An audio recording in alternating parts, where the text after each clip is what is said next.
Zero order बेटा A gives B, initial concentration कितनी A not, तो ए नॉट से अगर x डिसोसिएट होता है तो ये कितना बनेगा x, ठीक है राइट। तो आप क्या लिखोगे r is equal to zero order तो a इनटू कंसंट्रेशन की पावर क्या लिखेंगे हम 10 और n की पावर क्या लिखेंगे 0। तो हमारे पास क्या था r इज इक्वल टू क्या हो जाएगा k हो जाएगा और r इज इक्वल टू क्या था dx by dt is equal to k। तो जब आप इसको इंटीग्रेट करोगे तो x इज इक्वल टू क्या आ जाएगा kt, क्लियर है। तो अगर मैं लिखता हूं at, at क्या है concentration of reactant at any time t, तो ये था a नॉट माइनस x और concentration of b that is product at any time is x। तो ये क्या हो जाएगा जब 80 हो जाएगा वो क्या हो जाएगा a नॉट माइनस 80 और जब 80 हो जाएगा वो क्या हो जाएगा सिर्फ 80 के बराबर आ जाएगा।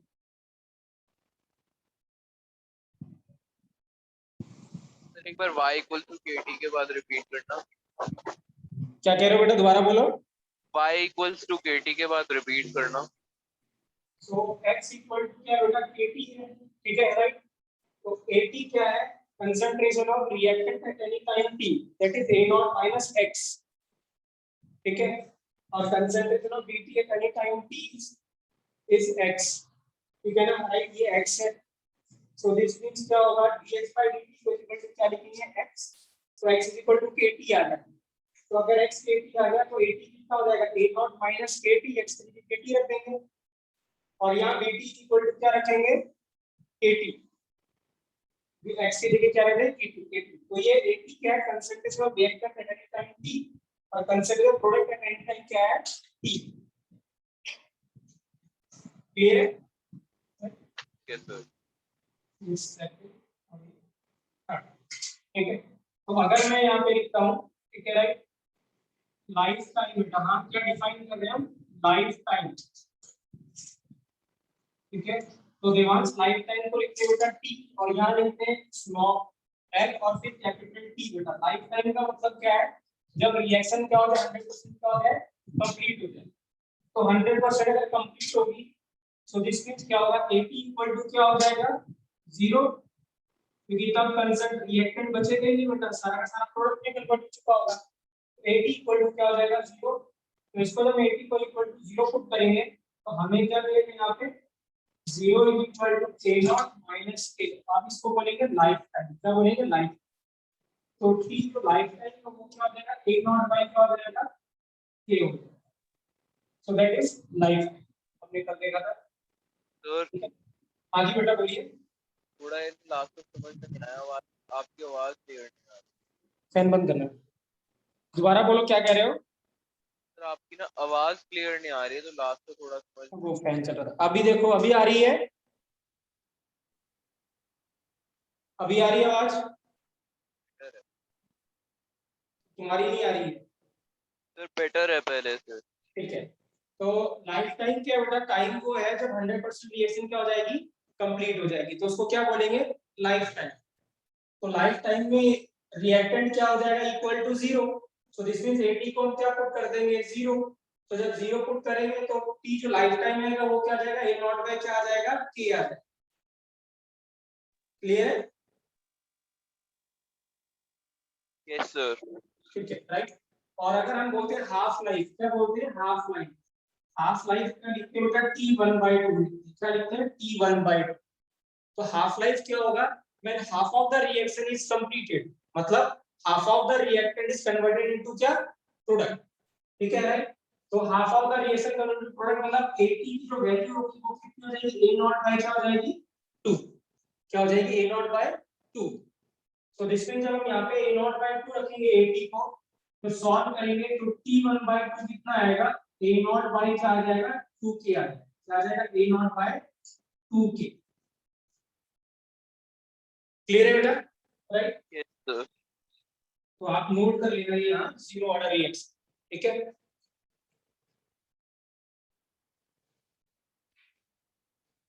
क्लियर है ना, और तभी आप नोट कर,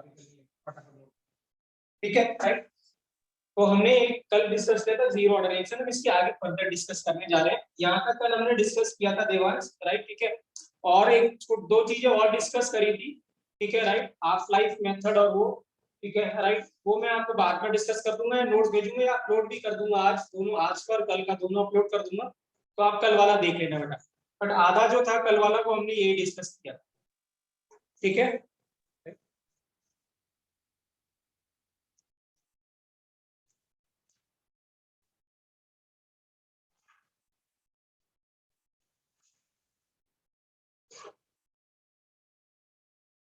क्लियर है बेटा, ठीक है।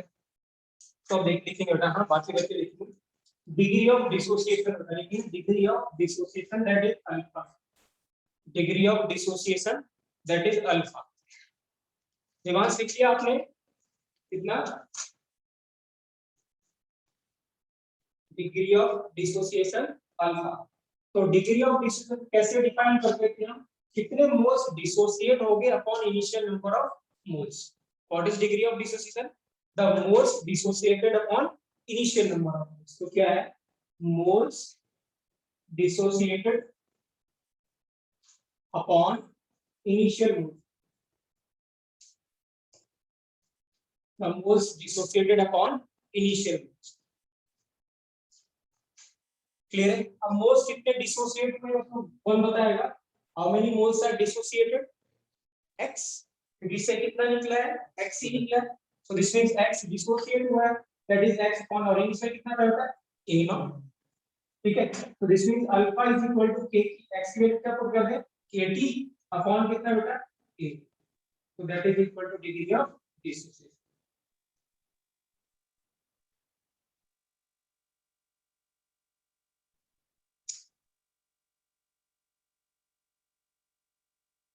क्लियर है वो, फिगर पे बुक लगा रहे हैं आप, कुछ जैसे एमटीजी, तो केमिस्ट्री की है, ठीक है, तो उसके जो पीछे के क्वेश्चन है ना प्रीवियस ईयर वो सारे लगाने हैं, ठीक है, क्लियर है राइट। लिखेंगे बेटा ग्राफिकल रिप्रेजेंटेशन, लिखेंगे graphical representation for zero order, लिखेंगे graphical representation for zero order reaction.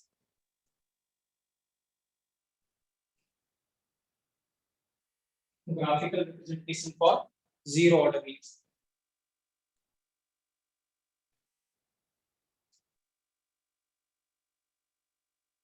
Graph important है बेटा, हाँ ठीक है, ग्राफ के क्वेश्चन काफी पूछे जाते हैं जीरो और किसके, फर्स्ट ऑर्डर के, ठीक है। मैं ग्राफ दे देगा, पूछेगा ऑर्डर क्या है इसका पूछेगा, राइट, ठीक है। तो आर वर्सेस टी का ग्राफ कैसा आएगा, हाउसर आर वर्सेस टी का ग्राफ कैसा आना चाहिए, देवांश कैसा आना चाहिए आर वर्सेस टी का ग्राफ बेटा, एक बार रिपीट करना कि बोला, आर वर्सेस टी का ग्राफ कैसा आएगा, कांस्टेंट आएगा, कांस्टेंट आएगा, क्योंकि देखो यहाँ पे r इज इक्वल टू सिर्फ k है, तो rate does not depend upon time, r is equal to क्या है, k, सो दिस मींस क्या होगा, इट इज इंडिपेंडेंट अपॉन क्या बेटा, t, ठीक है। कौन सी इक्वेशन यूज करेंगे, r इज इक्वल टू क्या बेटा, k वाला पहले वाला इक्वेशन यूज करेंगे, ठीक है। तो लिख लेंगे, ठीक है, राइट।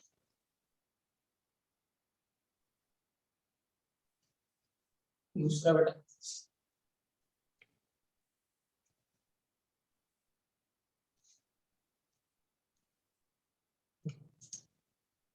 तो रेट वर्सेस कंसंट्रेशन का ग्राफ में क्या गेस करेंगे हम, रेट वर्सेस कंसंट्रेशन के लिए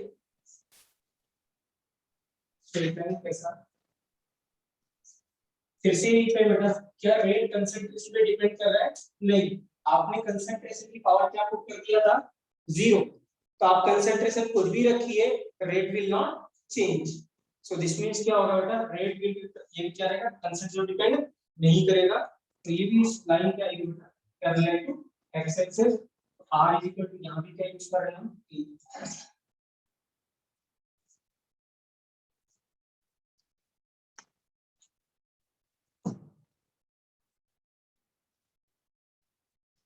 क्लियर है, स्वास्थ्य के यहां से नोट कर डिग्री ऑफ क्लियर है बेटा। Next graph, concentration of reactant बताना, क्या है?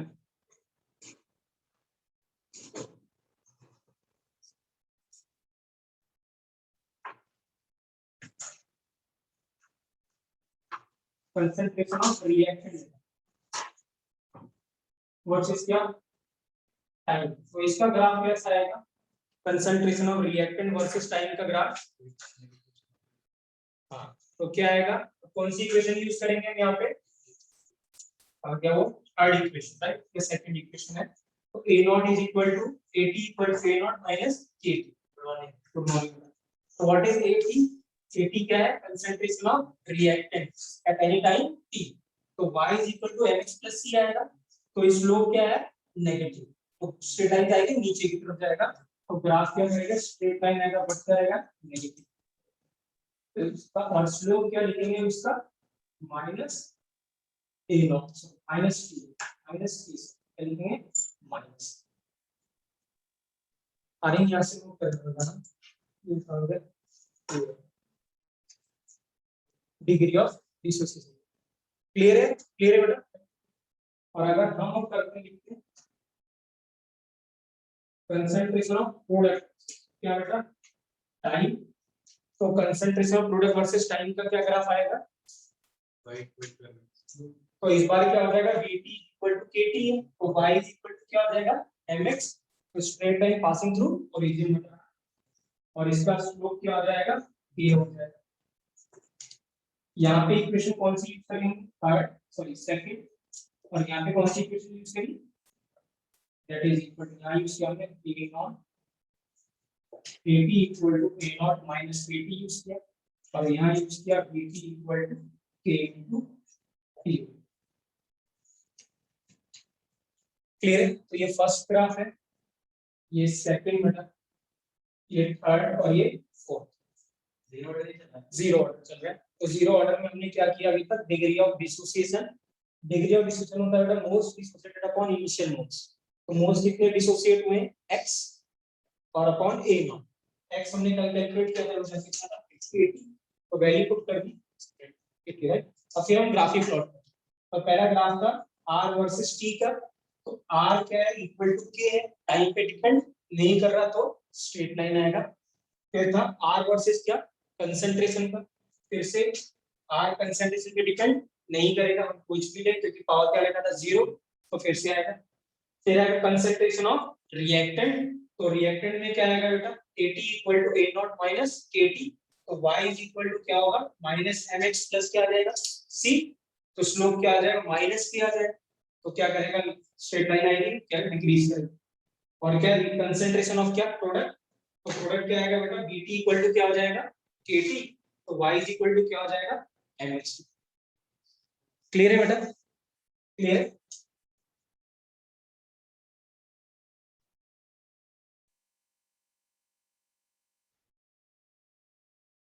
ठीक है, फिर अगर हम प्लॉट करते हैं बेटा graph,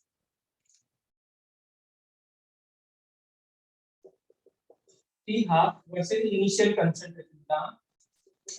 T half versus initial concentration। तो T half क्या था बेटा? That is A not upon कितना था? 2k। क्या था? A नॉट अपॉन कितना था? 2k। अब क्या है? y और ये क्या है? x। तो y इज इक्वल टू क्या हो गया? mx। स्लोप कितना हो गया? 1 अपॉन 2k। स्लोप कितना हो गया? हम इसको क्या लिखते हैं? T half is equal to 1 upon कितना बेटा? 2k इनटू कितना? A naught. तो क्या हो जाएगा? y is equal to mx। तो पासिंग थ्रू स्ट्रेट लाइन, और इस बार स्लोप क्या है बेटा? 1 बाय 2k का। मैं फिर से कह रहा हूं बेटा, ग्राफ बहुत इंपॉर्टेंट है इस चैप्टर के लिए, क्योंकि ग्राफ देके आपसे पूछेगा k की वैल्यू बताइए। तो this means we should know what is the slope of the graph. कि अगर ग्राफ का स्लोप पता है तो हम k की वैल्यू कैलकुलेट कर सकते हैं। क्लियर है बेटा? सानिया क्लियर है? तो ये ग्राफ कौन सा था? इस फिफ्थ ग्राफ है।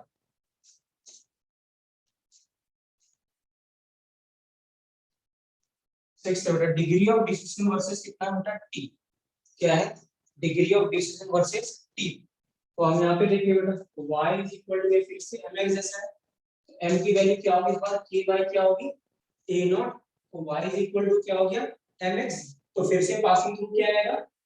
ओरिजिन। और स्लोप क्या आ जाएगा? k बाय ए नॉट, क्या आ जाएगा के by A. So this means क्या आएगा ये, और इस बार स्लोप क्या आ जाएगा के बाय ए नॉट।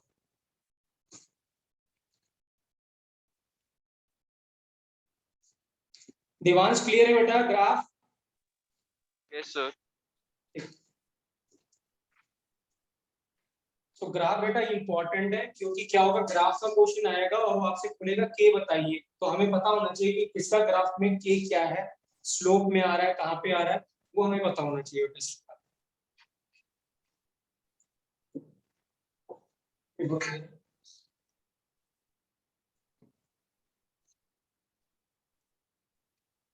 ठीक है, अब जो मैं लिखाने जा रहा हूँ बेटा वो इंपॉर्टेंट है, ठीक है राइट।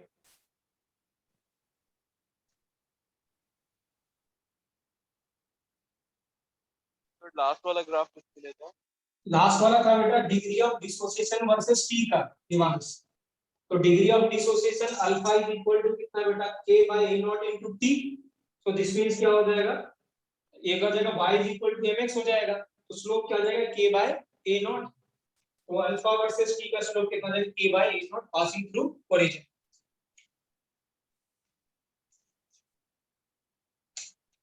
क्लियर है देवांश? तो आप मेंशन करोगे। देखिए बेटा सम इंपॉर्टेंट फैक्ट्स लिखेंगे, some important facts of zero order reaction, some important facts of zero order reaction, some important facts of zero order reaction।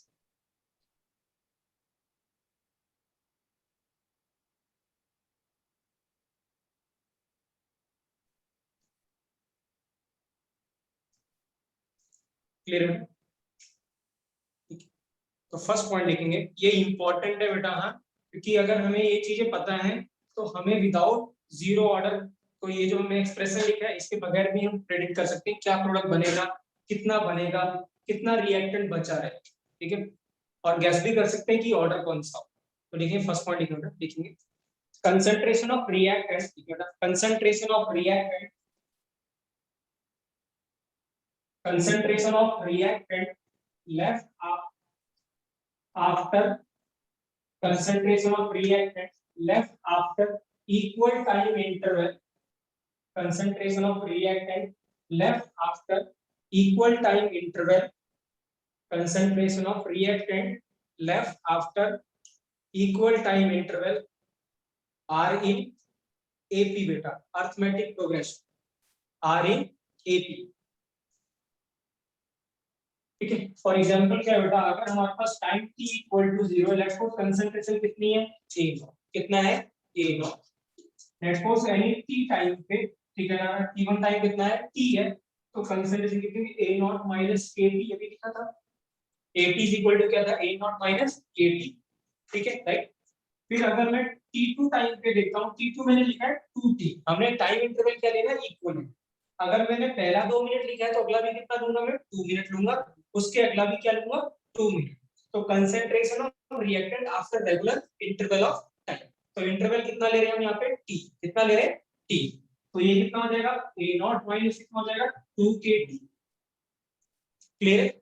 और t3 अगर मैं लेता हूं तो इज इक्वल टू कितना होगा 3t, तो a नॉट कितना हो जाएगा minus 3kt and so on.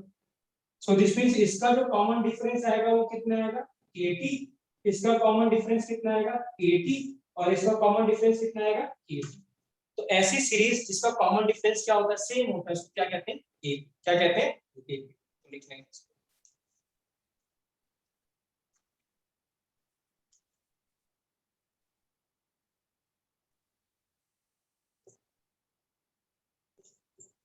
Sir इसमें मैटर नहीं करेगा कि हम अपने क्या सब्सटेंस दे रखे, वीक इलेक्ट्रोलाइट है फिर स्ट्रॉन्ग? ना ना बेटा देखिए क्या है, हाँ दिमाग नेचर पे नहीं जाना बेटा, हमें रेट करेक्ट करना है, तो रेट जो होगा वो नेचर के हिसाब से ही रेट आएगा ना। आप बार बार कंफ्यूज हो रहे हो और बार बार आप उसको नेचर पे लेके जा रहे हो, है ना, ठीक है ना, नेचर के हिसाब से तो रेट डिसाइड हो गया होगा, जैसे हमने पहले बोला था आ गया था कि मॉडरेट है, मॉडरेट होगा कि स्लो होगा कि फास्ट होगा, वो कौन बता देगा, के बता देगा, ठीक है राइट। किसी रिएक्शन का रेट फास्ट होगा कि क्या होगा वो के बता देगा। सो दिस मीन जब आपने कोई एक रिएक्शन ले ली है, एक किसी एक पर्टिकुलर रिएक्शन की बात कर रहा हूं मैं यहाँ पे, ठीक है ना, राइट। तो उसकी कंसंट्रेशन रेगुलर टाइम इंटरवल पे बेटा सेम ही रहे, करेक्ट है, मतलब वो एपी में रहे। नेचर के हिसाब से तो ये होगा कि भाई कि जो लेट्स सपोज 10% जो रिएक्शन कंप्लीट हो रही वो क्या हो रही कि कोई रिएक्शन 10 मिनट में हो रही, कोई 10% रिएक्शन कंप्लीट हो रही कितने 1 घंटे में कंप्लीट हो रही, 1 आवर में हो रही। तो रेट तो उस पर डिपेंड करेगा, मतलब वो पहले ही आप डिसाइड कर लोगे। तो यहाँ टाइम फैक्टर नहीं है कि उसमें होगा, हम ये देखना चाह रहे हैं। टाइम तो हमने पहले ही बता दिया, रेट तो डिपेंड करेगा नेचर ऑफ रिएक्टेंट, मैंने पहले भी लिखवाया था कि अगर होमोजीनियस होगा तो रेट अलग होगा, अगर कंसेंट अगर प्रोडक्ट ज्यादा क्या होगा स्टेबल होगा तो रेट ज्यादा होगा, अगर रिएक्टेंट क्या होगा कम स्टेबल होगा, सॉरी ज्यादा स्टेबल होगा तो रेट क्या होगा स्लो होगा। तो हमने फैक्टर पहले लिख दिए। अभी हम सिर्फ फैक्टर कौन सा देख रहे हैं बेटा कि कंसंट्रेशन चेंज करने पे रेट का क्या फर्क पड़ता है। इस पूरे चैप्टर में हमें सिर्फ 2 ही चीजें पढ़नी है, एक effect of concentration on rate और एक बाद वाले पार्ट में effect of temperature on rate, सिर्फ 2 चीज। क्लियर है, राइट। तो इसमें लिख लेंगे आपको बेटा A0, A1, A2, A3 RE कितना बेटा A लिखेंगे, A0, A1, A2 and A3 RE AP। Sir हाँ जी बेटा। सर इसमें फिर हम क्या कहते हैं वीक इलेक्ट्रोलाइट के लिए तो निकाल ही नहीं पाएंगे क्योंकि वहां पे तो प्रोडक्ट फॉर्मेशन इनफाइनाइट टाइम तक चलती रहती है। नहीं देखो बेटा वो तो है, वो इनफाइनाइट टाइम पे, यहाँ भी इनफाइनाइट टाइम पे, बट वो इनफाइनाइट टाइम आप एक्सेप्ट नहीं करते हो। अगर आप मानते हो कि रिएक्शन 99% कंप्लीट हो गई तो हम मानते हैं कि वो कंप्लीट ही हो गई, ठीक है, वो चलता रहता है। बट जब आपके पास इक्विलिब्रियम स्टैब्लिश हो जाएगा तो रिएक्टेंट की प्रोडक्ट की कंसंट्रेशन कुछ तो फिक्स होगी ना, कहीं पे नहीं तो कांस्टेंट आएगी बेटा। तो जब कांस्टेंट आएगी तो हम मान लेंगे कि भाई अब इसके फर्दर वो प्रोडक्ट नहीं बनेगा, और जो भी टाइम पे आए। सर वो तो तब होता था ना जब हम बाहर से कुछ एक्सटर्नल आयन डालते थे। क्या डालते थे? जब वो तो तब होता था ना वीक इलेक्ट्रोलाइट के केस में इक्विलिब्रियम में थी जब हम बाहर से कुछ और इनपुट डालते थे सब्सटेंस नहीं मतलब नहीं, वीक इलेक्ट्रोलाइट में तो क्या होगा, इक्विलिब्रियम स्टैब्लिश होगा। तो इक्विलिब्रियम होगा तो थोड़ी देर बाद कभी ना कभी तो इक्विलिब्रियम आएगा, और इक्विलिब्रियम डायनेमिक होगा बेटा, तो जितना रिएक्टेंट होगा वो प्रोडक्ट में कन्वर्ट होगा, प्रोडक्ट फिर रिएक्टेंट में कन्वर्ट होने लगेगा। तो एक टाइम पे तो कांस्टेंट जो कंसंट्रेशन है कांस्टेंट तो मिलेगी ना हमें। तो जो कांस्टेंट मिलेगी तो हम उस पे मान लेंगे कि भाई वो चाहे 5% डिसोसिएशन हो रहा है या 10% डिसोसिएशन हो रहा है, उससे हमें लेना देना नहीं। अब यील्ड जितनी मिल रही है हमें उससे लेना देना नहीं, यील्ड हमारे कंट्रोल में नहीं है, ठीक है ना, राइट। अब यील्ड किसी रिएक्शन की ज्यादा भी हो सकती है कम भी हो सकती है, हमें तो ये देखना है कि भाई उसकी यील्ड कितने टाइम पे मिल रही है, बस हमारा ये काम, ठीक है। नेचर में और नेचर में डिपेंड करेगा, मैकेनिज्म में हम सिर्फ यहाँ पे तो रेट देखना चाहते हैं भाई कि अगर कोई रिएक्शन करा रहे हैं तो इतने टाइम के बाद उसकी कंसंट्रेशन क्या हो, कम या ज्यादा। हम नेचर पे अभी कमेंट नहीं कर रहे, नेचर पे कमेंट करोगे जब आप फिर मैकेनिज्म पे जाओगे, उस पे जाओगे फिर हो जाए। यस सेकंड पॉइंट लिखा बेटा यूनिट ऑफ के बेटा, ठीक है, सेकंड यूनिट ऑफ क्या के। तो हमने यूनिट ऑफ के क्या लिखा था बच्चों, के इज इक्वल टू क्या लिखा था, मोल पर लीटर की पावर कितना 1 minus n into time inverse. तो n की वैल्यू क्या पुट कर दें 0, तो ये हटा देते हैं। तो यूनिट क्या है बेटा मोल पर लीटर और टाइम इनवर्स।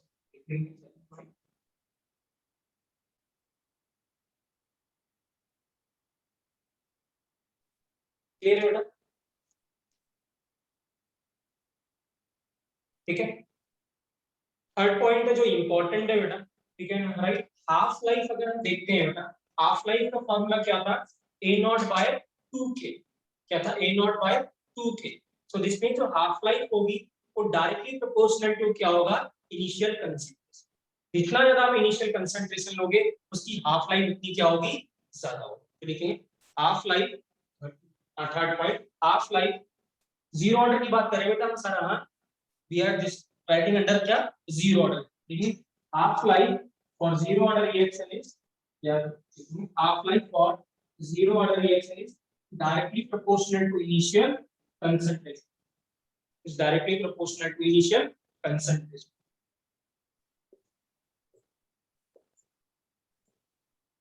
तो t half is equal to a naught by 2k था, तो t half कितना हो जाएगा, डायरेक्टली प्रोपोर्शनल टू क्या हो जाएगा बेटा a naught, क्या हो जाएगा a naught, ठीक है, राइट। अच्छा ऐसा क्वेश्चन आता है एग्जाम में कि आपको प्रिडिक्ट करना है कि ऑर्डर क्या है। लेट्स सपोज क्या है, मैंने कुछ डाटा दे दिया कंसंट्रेशन का, ठीक है ना राइट, रिएक्टेंट का आफ्टर सम टाइम 1 2 3 और यहाँ टाइम दे दिया, और आपको प्रिडिक्ट करना है कि क्या ऑर्डर ऑफ रिएक्शन। आपको क्या गिवन है, एक एक्सपेरिमेंट मैंने किया, एक्सपेरिमेंट करने के बाद मैंने क्या करा, कंसंट्रेशन लिखा, एक रेगुलर टाइम मतलब कुछ टाइम पे लिख दिया कि 5 मिनट में इतना आया, 15 मिनट में इतना है, 20 मिनट में इतना है। तो अगर आपको इस डाटा से सपोज यहाँ पे कंसंट्रेशन कितना है C1 C2 C3 का टाइम का T1 T2 और T3 है, अगर ऐसा डाटा गिवन है हमें और हमें ऑर्डर ऑफ रिएक्शन निकालना है तो कैसे निकालना सर अगर कंसंट्रेशन ऑफ प्रोडक्ट एपी में हो तो पता चल जाएगा कि 0 है, और है? रेट अगर कंसंट्रेशन वर्सेस टाइम में अगर हम रेट देख लेंगे, रेट कांस्टेंट आ रहा है हर जगह तो भी 0 है, तो या तो फिर कोई जरूरी थोड़ा ना बेटा, ऑर्डर तो कुछ भी हो सकता है।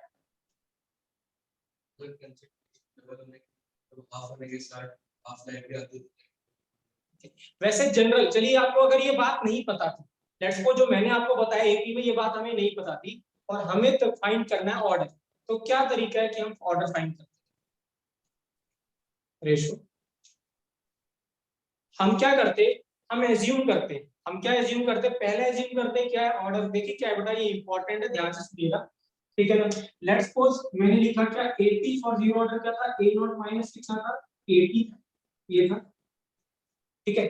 What is 80 eight any time concentration की, ये देखिए आपको a नॉट, लेट्स सपोज यहाँ पे टाइम कितना था 0, तो ये वाली वैल्यू कितनी थी c नॉट, ये c1 और ये कितनी c2। तो हम क्या करेंगे, ध्यान से सुनिएगा, हम क्या करेंगे, इस C1 और C0 को वैल्यू पुट करेंगे और यहाँ से क्या वैल्यू पुट करेंगे, K निकालेंगे, क्या निकालेंगे, K निकाल सकते हैं, क्योंकि हमें A0 पता है, C0 सॉरी AT पता है, A0 पता है और क्या पता है, T पता है, ठीक है राइट। अब मैं क्या करूंगा, मैं फिर से क्या करूंगा, इस दोनों वाली वैल्यू को ले लूंगा। अब मुझे क्या पता है, A0 पता है, AT पता है और उसका क्या पता है, T पता है, तो फिर से क्या वैल्यू कैलकुलेट करूंगा, K, और अगर ये दोनों के सेम आ जाए हमारी assumption क्या है, सही है। अगर क्या है दोनों में क्या हो जाए, अगर k की वैल्यू सेम हो जाए, this means our assumption is right, क्योंकि अगर हमने जीरो ऑर्डर एज्यूम किया है तो जीरो ऑर्डर के लिए k क्या वैल्यू क्या आनी चाहिए, सेम। अगर हमने जीरो ऑर्डर किया हुआ है तो ये दोनों k की वैल्यू क्या होगी, सेम आनी चाहिए। तो अगर सेम आ रही, this means our assumption is right, हम क्या बोलेंगे इसको, जीरो ऑर्डर। देखिए क्या है बेटा, लेट्स सपोज क्या है, लेट्स सपोज क्या है, हमने क्या आपको कंसंट्रेशन वर्सेस टाइम का ग्राफ दिया हुआ है। लेट्स सपोज इनिशियल कंसंट्रेशन कितनी थी 10 थी, ये टाइम 0, ठीक है ना। लेट्स सपोज आपके पास 2 मिनट के बाद इसका लिखना होगा 8 हो गया, लेट्स सपोज 4 मिनट के बाद या 5 मिनट के बाद कंसंट्रेशन लिखना होगा 5, और आपको पता लगाना है कि ये कौन से ऑर्डर ऑफ रिएक्शन। तो हम क्या करेंगे, हम एक्सप्रेशन लिखेंगे 80 इक्वल टू क्या लिखेंगे, a नॉट माइनस क्या लिखेंगे 80।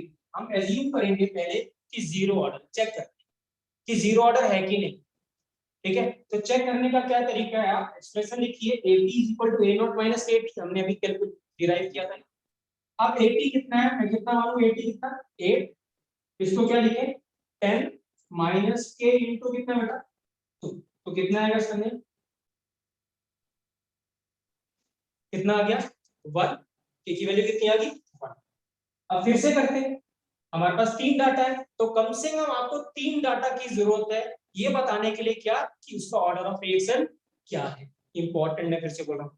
तो अब हम डाटा ये वाला लेंगे, तो ये लेंगे तो कितना इनिशियल 80 कितना हो गया 5 इज इक्वल टू कितना हो गया 10 माइनस k इनटू कितना 5, सो k की वैल्यू कितनी आ गई, क्या दोनों k की वैल्यू सेम आई कि नहीं आई, सो दिस मींस हमारा assumption सही था कि नहीं था, yes. So now we can establish the order of reaction क्या है बेटा, जीरो। वेरी वेरी इंपॉर्टेंट, हाँ क्वेश्चन आएगा, स्कूल में आएगा, बोर्ड में भी आएगा और वहां भी आएगा, ठीक है राइट। तो आपसे पूछेगा कि डाटा देके बोलेगा बताइए ऑर्डर ऑफ रिएक्शन क्या है।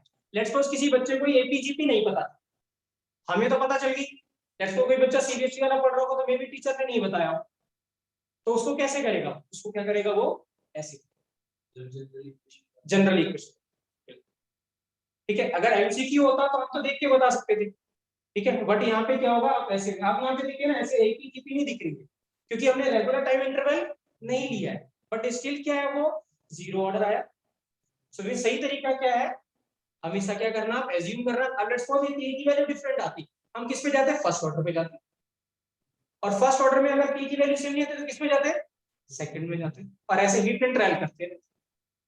बट हमारा आसान हमारे लिए क्या है कि हमारे पास सिर्फ दो ही चीज सिलेबस में, जीरो या तो फर्स्ट, या तो आंसर जीरो आएगा या क्या आएगा, फर्स्ट आएगा। बहुत रेयर है कि सेकंड आए। सेकंड का स्पेशल केस है हमारे सिलेबस में, इसको pseudo first order reaction. Clear? तो ऑर्डर अगर वैल्यू डिफरेंट आती, लेट्स सपोज मैं यहाँ पे टाइम करता है बेटा, ये यहाँ पे टाइम कर देता मैं 3 मिनट। अब यहाँ पे क्या लिखता है बेटा, तो क्या k की वैल्यू सेम आती, नहीं। अब अलग आती तो दिस मींस हम बोलते हैं जीरो ऑर्डर रिएक्शन नहीं। अब फिर हम क्या करते हैं, अब फर्स्ट ऑर्डर के लिए चेक। तो फर्स्ट ऑर्डर का एक्सप्रेशन अभी हमने डिराइव नहीं किया, हम जब डिराइव करेंगे तो फर्स्ट भी चेक करेंगे। क्योंकि जब आप ये चैप्टर पढ़ लोगे तो आपको जीरो का भी एक्सप्रेशन पता है, फर्स्ट का ही पता है और सेकंड का, तो आप तीनों चेक करें। क्लियर है? बट अच्छी बात ये है, मैंने पहले बोला था ऑर्डर रिएक्शन ऑर्डर निकालना इतना आसान नहीं है, हमने लिखे मैंने निकालकर 4 महीने। ठीक है, तो ये बार बार ऐसे आपको करना पड़ेगा और फिर से चेक करना पड़ेगा, ये होगा। तो डाटा आपको गिवन होगा, आपको डाटा से क्या करना, तो एटलीस्ट कितने डाटा की जरूरत होती है, 3। ये बाद में करेंगे भैया, that is very very important for advance बेटा, बहुत इंपॉर्टेंट है एडवांस के लिए, क्योंकि मैं आपको स्पेशल केसेस कराऊंगा फर्स्ट ऑर्डर के लिए। किसके लिए, फर्स्ट ऑर्डर के लिए।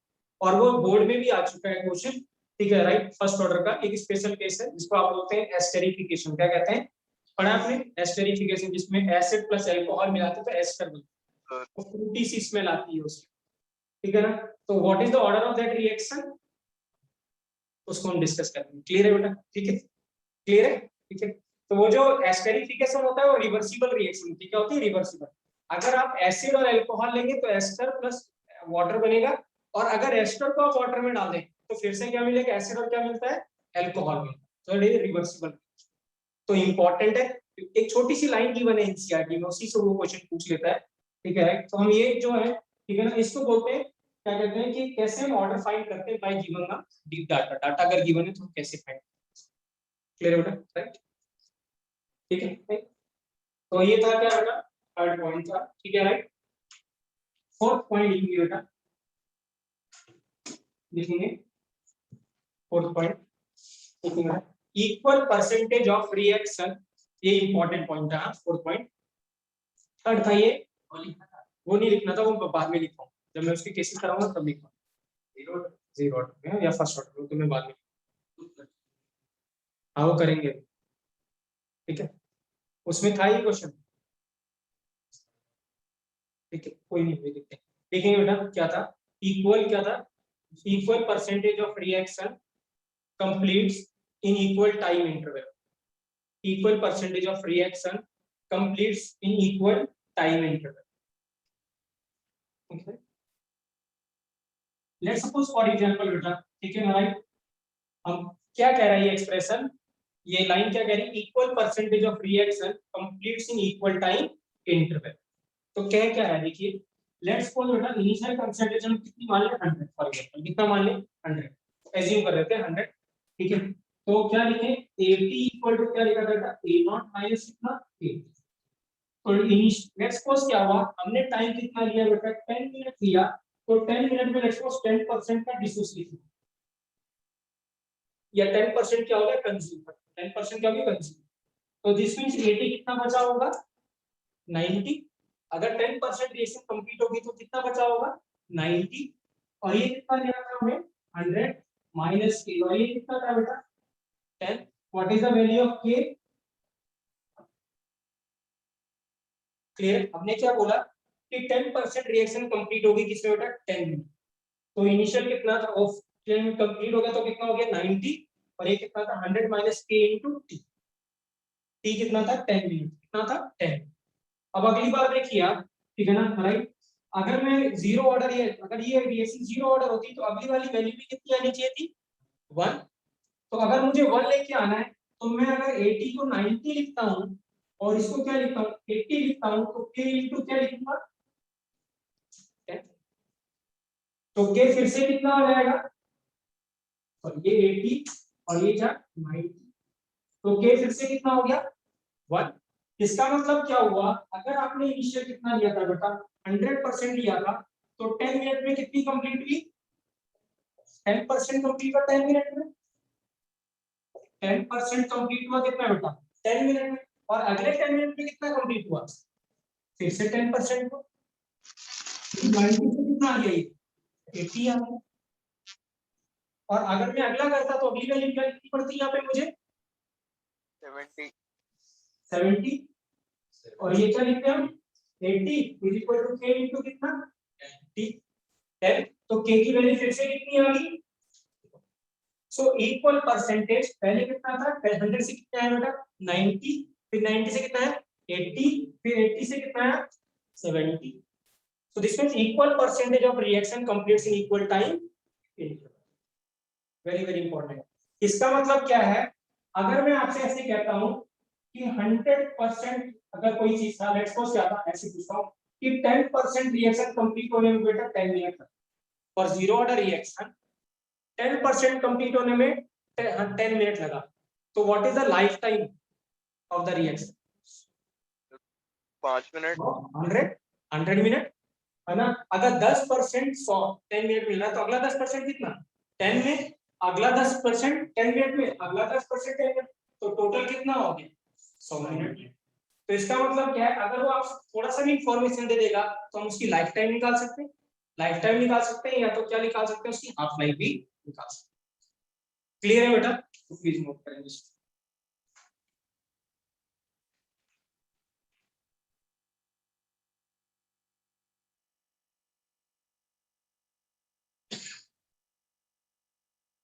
तो हम रिएक्शन को देख के ही बता सकते हैं बेटा कि क्या जीरो ऑर्डर है कि नहीं। ठीक है,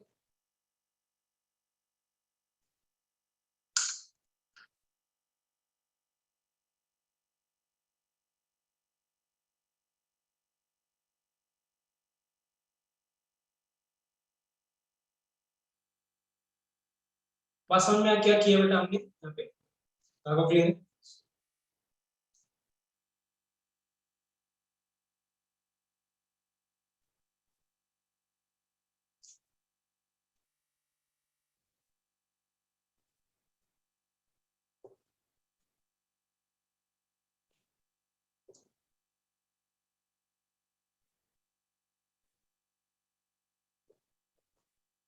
लास्ट में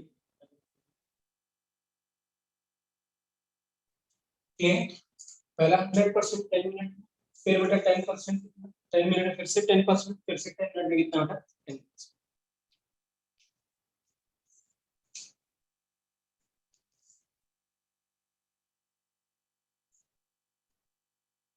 क्लियर है सानिया, ये रब कर दे बेटा।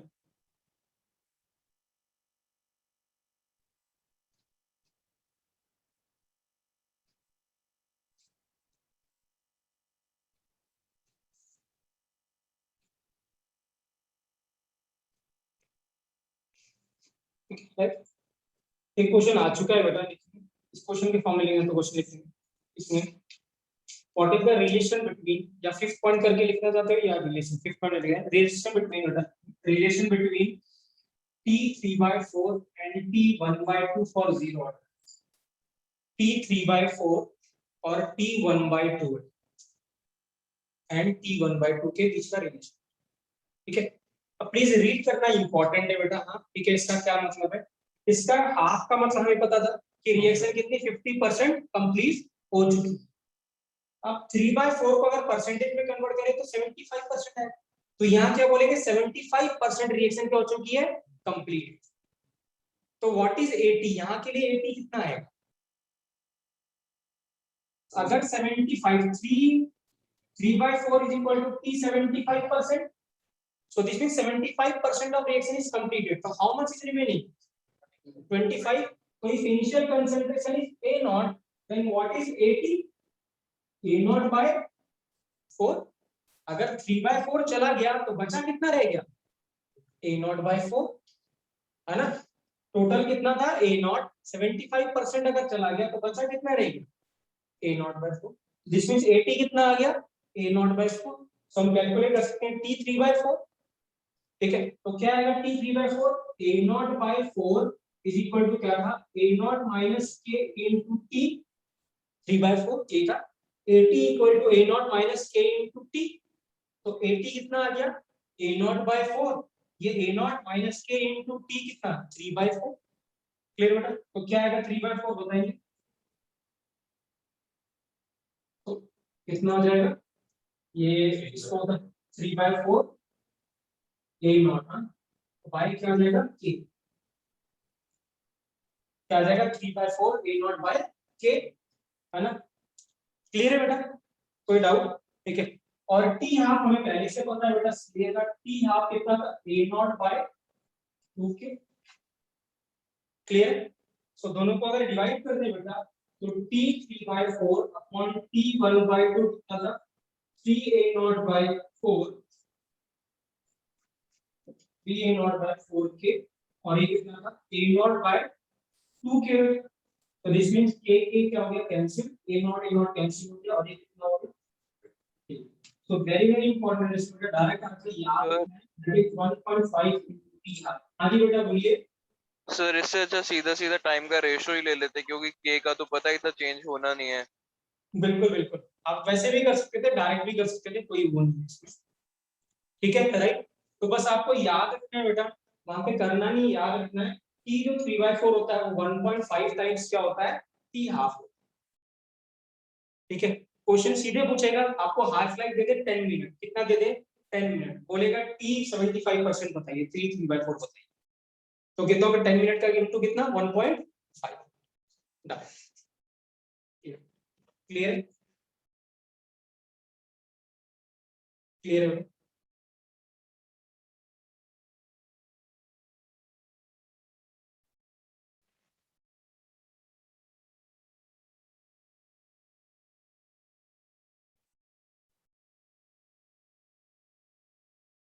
क्लियर है बेटा,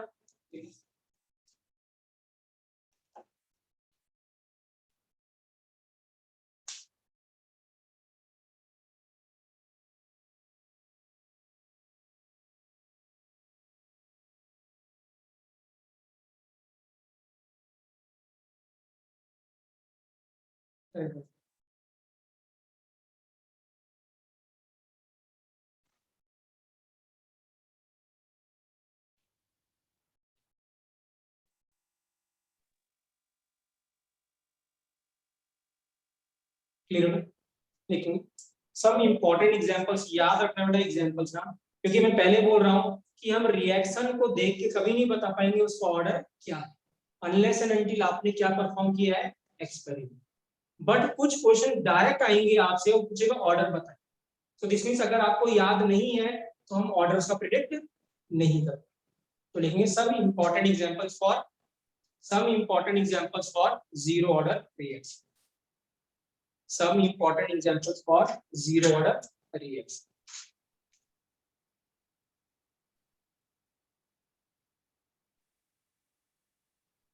some important examples for zero order reaction.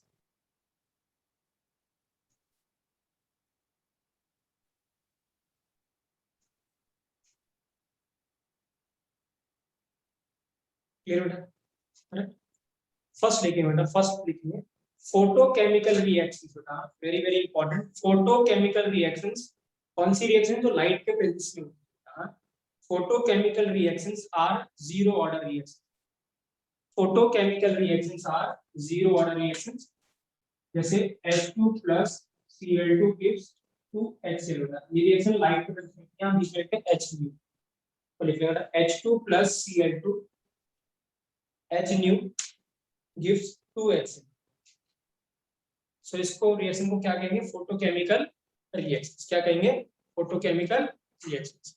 तो फोटोकेमिकल रिएक्शन पे डिपेंड किस पे करेगी, से पूछ ले, सर डिपेंड नहीं करेगी बेटा, कंसंट्रेशन तो एक R जीरो होता है सर, हाँ जी, इंटेंसिटी ऑफ लाइट किस पे डिपेंड करेगा, याद है हमने फर्स्ट असाइनमेंट में क्वेश्चन था, क्वेश्चन नंबर था जिसमें लिखा था आई आंसर था उसमें, और आई क्या था इंटेंसिटी था उसके, ठीक है। तो इसकी जो कंसंट्रेशन, इसका जो रेट है बेटा वो किस पे डिपेंड करेगा, intensity, what is intensity, intensity कैसे डिफाइन करते हैं हम लाइट की? हाउ वी डिफाइन इंटेंसिटी, वो पढ़ा होगा अपने एटॉमिक स्ट्रक्चर में, फोटो इलेक्ट्रिक इफेक्ट या फिर प्लैंक क्वांटम थ्योरी। नहीं, इंटेंसिटी क्या होता है? Intensity is brightness. क्या होता है? ब्राइटनेस। या हम कहें कि number of photons falling per unit area per unit time is called as क्या? इंटेंसिटी। इसी लाइट में कितने फोटोन किसी एक यूनिट एरिया में और यूनिट टाइम पे गिर रहे हैं, फॉल कर रहे हैं, उसको क्या कहेंगे हम? इंटेंसिटी। क्योंकि जितने फोटोन रहेंगे उतना क्या होगा? रिएक्शन क्या रहेगी? फास्ट होगी, उतना बॉन्ड क्या करेगा? टूटे। ठीक है, तो इससे लिखिए बेटा कितनी रेट ऑफ। हाँ जी बेटा। सर इसमें तो ये नहीं कहते थे कि लाइट की वेवलेंथ पे डिपेंड करेगा रादर देन नहीं बेटा, ना ना ना, लाइट की जो एनर्जी है, ठीक है ना, राइट। अगर मैं आपसे पूछता हूँ कि जो लाइट है, ठीक है ना, राइट, ये जैसे फोटोइलेक्ट्रिक इफेक्ट करते हैं बेटा, ठीक है ना, तो जब यहाँ से अगर क्या होता है, फोटोन आता है, that is energy of photon, तो यहाँ से जो इलेक्ट्रॉन निकल रहा होता है, ठीक है ना, राइट, इसकी जो काइनेटिक एनर्जी आती है वो किस पे डिपेंड करती क्या? है? अगर एनर्जी जैसे क्या फोटोइलेक्ट्रिक इफेक्ट की बात करें, तो एनर्जी अगर फोटोन किसी मेटल सरफेस पे फ्लाई कर रहा है या गिर रहा है, फॉल कर रहा है, तो इलेक्ट्रॉन क्या करेगा? इजेक्ट होगा। तो इलेक्ट्रॉन जो इजेक्ट होगा तो कुछ उसकी काइनेटिक एनर्जी होगी। सर वो तो फोटो एनर्जी पे डिपेंड करेगी, जितनी एनर्जी ज्यादा लेकर आया फोटोन। हाँ, तो अगर मैं ऐसे कहता हूँ कि इसका जो इसको निकालने के लिए एनर्जी अगर 10 जूल चाहिए, कितनी चाहिए? 10 जूल, और इसकी एनर्जी कितनी है? 15 जूल आई, तो काइनेटिक एनर्जी में कितनी कन्वर्ट हुई? Sir 5 joule. 5 joule. Sir but ठीक आपने है। वहाँ पे बोला कि नंबर ऑफ फोटॉन्स। हाँ, अभी मैं इसको जस्टिफाई कर रहा हूँ, अभी जस्टिफाई कर रहा हूँ। तो ये जो 10 जूल है, इसको आप कहते हो वर्क फंक्शन। क्या कहते हो? Work function. क्या कहते हैं? Work function, right. ठीक है। अब कितने यहाँ पे, ये तो अब मैं आपसे पूछूं कि यहाँ से कितने इलेक्ट्रॉन निकलेंगे, वो किस पे डिपेंड करेगा? वो नंबर ऑफ फोटॉन्स पे डिपेंड वो करेगा। नंबर ऑफ प्रोटॉन्स पे डिपेंड करेगा। क्यों? क्योंकि नंबर ऑफ इलेक्ट्रॉन का मतलब क्या होगा? Number of particles. Let's suppose क्या है, यहाँ पे दो बॉल्स ऐसे रखी, तीन बॉलें रखी हुई, और इस तीन बॉल को मुझे डिस्प्लेस करना है। तो मुझे तीन बॉलें चाहिए जो कि मैं इस पे हिट करूं तो इस पे जाके लगे और ये बॉल क्या हो जाए? डिस्प्लेस हो जाए। तो एक बॉल को डिस्प्लेस करने के लिए मुझे क्या चाहिए? एक बॉल चाहिए, दूसरे को चाहिए दूसरी, तीसरे को तीन चाहिए बॉल। तो मुझे अगर थ्री बॉल डिस्प्लेस करनी है तो I need three balls. So this means आपको अगर तीन इलेक्ट्रॉन डिस्प्लेस करने तो आपको तीन फोटॉन चाहिए। सो दिस मींस क्या होगा? इसको बोलते हैं फोटो करंट। क्या कहते हैं? Photo current. तो जो फोटो करंट है, तो जितने आपको बॉन्ड तोड़ने हैं, आपको जितने आपको बॉन्ड टूटने हैं, तो जो बॉन्ड तोड़ने के लिए आपको नंबर ऑफ बॉन्ड तोड़ने के लिए, क्योंकि हम मोल्स की बात कर रहे हैं, तो नंबर ऑफ बॉन्ड तोड़ने के लिए आपको नंबर ऑफ फोटॉन्स चाहिए। और नंबर ऑफ फोटॉन्स का मतलब क्या हो गया? इंटेंसिटी, ना कि एनर्जी। एनर्जी तो ये होगी कि टूटेगा कि नहीं टूटेगा, उस पे होगी। लेट्स सपोज आपने क्या 50 फोटॉन गिरा दिए, ये टूटा ही नहीं, तो टूटा ही नहीं तो रिएक्शन हुई नहीं। तो इसको तोड़ने के लिए क्या है? E इज इक्वल टू क्या चाहिए? h न्यू चाहिए, दैट इज फ्रीक्वेंसी चाहिए। क्या चाहिए? फ्रीक्वेंसी तोड़ने के लिए। बट कितने तोड़ने हैं उस किस पे डिपेंड करेगा? फोटोन पे, दैट इज किस पे? इंटेंसिटी। अभी क्लियर है तुम्हें देवांश? मुझे तो क्लियर हो गया था। है ना? बट यही कितने मोल से बेटा, यहाँ पे लेट्स सपोज आप एक मोल्स की बात कर रहे हो, तो एक मोल्स अगर आपको तोड़ने हैं, तो कितने मोल ऑफ फोटॉन चाहिए? एक मोल ऑफ फोटॉन चाहिए। ठीक है। सो दिस मींस किस पे डिपेंड करेगा बेटा? इंटेंसिटी पे डिपेंड। सर आपने रिएक्शन गलत लिख दिया। HCl डिसोसिएट होएगा ना? क्या करें? HCl डिसोसिएट होगा अरे ना? नहीं यार बेटा, ये भी तो डिसोसिएट होगा गुरु। अगर H और H ले लो, क्या ये बगैर टूटे HCl बना लेगा बेटा? नहीं, रिएक्टेंट मरेगा तभी प्रोडक्ट बनेगा बेटा, है ना। अगर आपको क्या ये H और HCl अपने आप ही हो जाएगा बेटा, ये कैसे टूटेगा? ये तब तो HCl बनेगा। तो ऐसा नहीं कि रिएक्टेंट यहाँ पे ये डिसोसिएशन हो रहा है, नहीं, इसका भी डिसोसिएशन होगा, बॉन्ड तोड़ रहे हैं। फिर एक एग्जांपल हमारा 10th क्लास में होता था सिल्वर की सॉल्ट के साथ, जिसमें लाइट में रख देते थे, फिर वहां से क्लोरीन डिसोसिएट होती थी। हाँ ठीक है, सही है, क्या दिक्कत है उसमें? वो भी हो सकता है, वो भी लाइट के प्रेजेंस में होती है। जो भी आपकी जो फोटो जो कैमरा जो होता है AGPR इस पे लगा रहता है, वो भी क्या होता है? लाइट के प्रेजेंस में होता है। ब्लैक व्हाइट फोटोग्राफी, हाँ, जो ब्लैक एंड व्हाइट फोटोग्राफी आती है। What is photograph? Anybody knows it? What is photograph? Sir उसमें क्या होता था, स्पेक्ट्रम वैसे कुछ बताओ simple, what is definition of photograph? कौन बताएगा? The graph plotted by photons, photograph, graph तो आप जानते ही हैं। So the graph plotted by photons, photons मतलब लाइट, तो लाइट का ग्राफ है जो आप हमारी इमेज देखते हैं, अपनी फोटो देखते हैं, that is a graph plotted by क्या? Light, nothing else. ठीक है राइट। तो क्या होता है उसपे AGVR लगा होता है, क्या लगाता है? AGVR। तो लाइट जहां पड़ती है तो क्या करता है? AGVR क्या करता है? उड़ जाता है उसके, जो फ्लैश कैसे करता है। ठीक है राइट। तो अगर पढ़ना है हम डिटेल में करेंगे, फोटोग्राफी पढ़ेंगे किसमें? मेटलर्जी। किसमें पढ़ेंगे? मेटलर्जी। वो कलर दूसरे, वो कलर का फिनोमिना अलग है, ब्लैक एंड व्हाइट में AGVR, वो कलर दूसरे। ठीक है राइट। तो लिखेंगे बेटा, लिखेंगे लिखेंगे रेट ऑफ फोटोकेमिकल रिएक्शन, इसी में लिखेंगे बेटा, rate of photochemical reaction depends upon, rate of photochemical reaction depends upon intensity, इसी पहले वाले पॉइंट के अंदर ही लिखना है। rate of photochemical reactions depend upon intensity of light, depends upon intensity of light, bracket में लिखे बेटा number of photons, intensity of light, bracket में number of photons falling per unit area, number of photons falling, number of photons falling per unit area per unit time, that is intensity, area per unit क्या? Time. ठीक है, तो ये पहला example है, ठीक है राइट। सेकंड एग्जांपल है बेटा एंजाइम कैटलाइज्ड रिएक्शन, लिखेंगे सेकंड एंजाइम कैटलाइज्ड रिएक्शन। हमारी बॉडी में बहुत सारी रिएक्शंस होती है बेटा जो एंजाइम क्या करता है? कैटलिस्ट की तरह बिहेव करता है, राइट। एंजाइम कैटलाइज्ड रिएक्शन,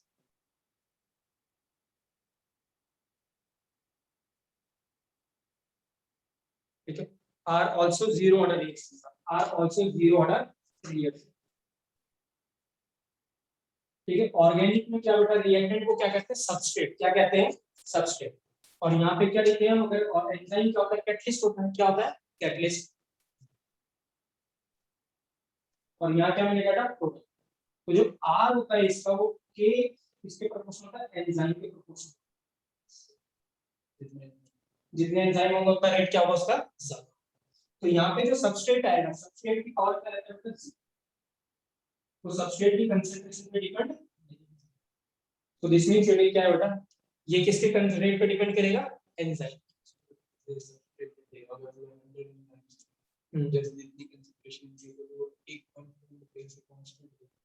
हाँ, एक टाइम पे होगी कांस्टेंट, बट एंजाइम पहले इंक्रीज करेगा फिर कांस्टेंट होगा। बट एंजाइम भी क्या होता है ना, एंजाइम खुद भी क्या होता है? शेप सेलेक्टिव होता है। हर एंजाइम हर एक के लिए क्या होता है? काम नहीं होता ना। वो कुछ ऐसा होता है कि उसकी शेप को शेप ऐसे मैच करती है, बायोमोलेक्यूलर ऐसे करते हैं। हाँ, एक्टिव साइट मैच करती है। क्या है बेटा? जैसे बहुत सारी रिएक्शन होती है, जैसे क्या होगा अगर हम कहें कि जैसे शुगर का कन्वर्ट, ग्लूकोज का कन्वर्ट होना किसमें? क्या शुगर का कन्वर्ट होना किसमें? ग्लूकोज से किसमें? फ्रैक्टोज में। ठीक है ना। तो उसमें क्या होता है? एंजाइम यूज होता है। क्या होता है? एंजाइम। तो जिस भी रिएक्शन में एंजाइम यूज हो रहा होता है उसका रेट उस पर डिपेंड नहीं करेगा। जैसे अगर मैं यहाँ लिखता हूँ शुगर, ठीक है राइट, फिर यहाँ लिखता हूँ ग्लूकोज और फिर क्या लिखूँ? मैं फ्रैक्टोज। तो यहाँ क्या लिखते हैं? एंजाइम। और वो एंजाइम होता क्या? इन्वर्टेज। क्या होता है? इन्वर्टेज। तो यहाँ जब मैं इसका रेट लिखूंगा बेटा तो R इज इक्वल टू के इनटू क्या लिखूंगा? इन्वर्टेज। तो इसका मतलब ना वहां पे शुगर आया, ना वहां पे ग्लूकोज और क्या आया? फ्रैक्टोज है। तो मतलब वो रिएक्टेंट की कंसंट्रेशन पे डिपेंड नहीं कर रहा, वो किस पे डिपेंड करेगा? इसकी कंसंट्रेशन,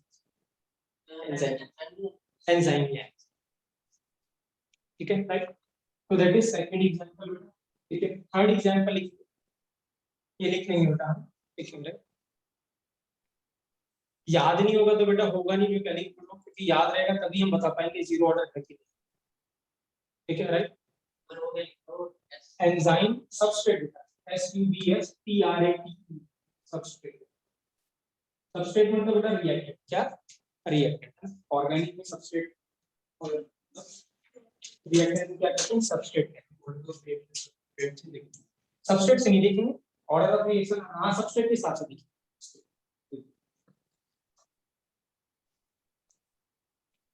क्लियर बेटा? ठीक है राइट।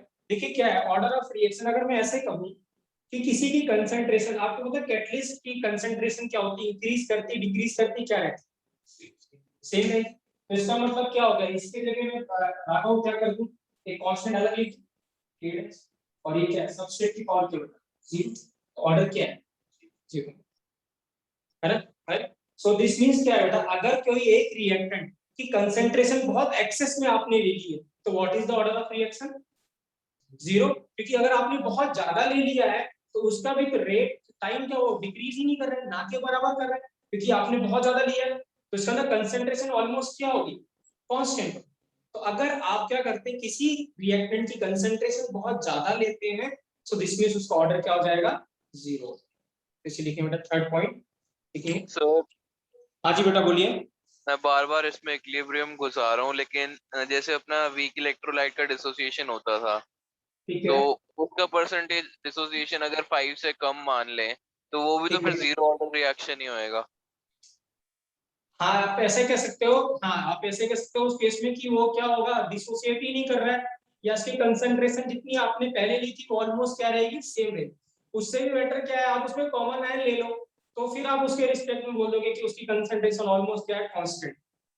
तो अगर उसकी कंसंट्रेशन ऑलमोस्ट कांस्टेंट रह रही है, सो दिस मींस क्या होगा, वो ऑर्डर क्या रहेगा उसके रिस्पेक्ट में, जैसे पानी ले लिया, है ना। अगर आपने कोई सॉल्यूशन ले रखा है, सॉल्यूशन का मतलब इसमें सामने इधर देखो, अगर आपने सॉल्यूशन ले रखा है कुछ, तो सॉल्यूशन के में वाटर ले रखा है आपने किसी एक्वस, तो इसका ना पानी हमेशा क्या रहा होगा, एक्सेस में रहा होगा, तो क्या पानी की concentration with respect to time change होगी, नहीं।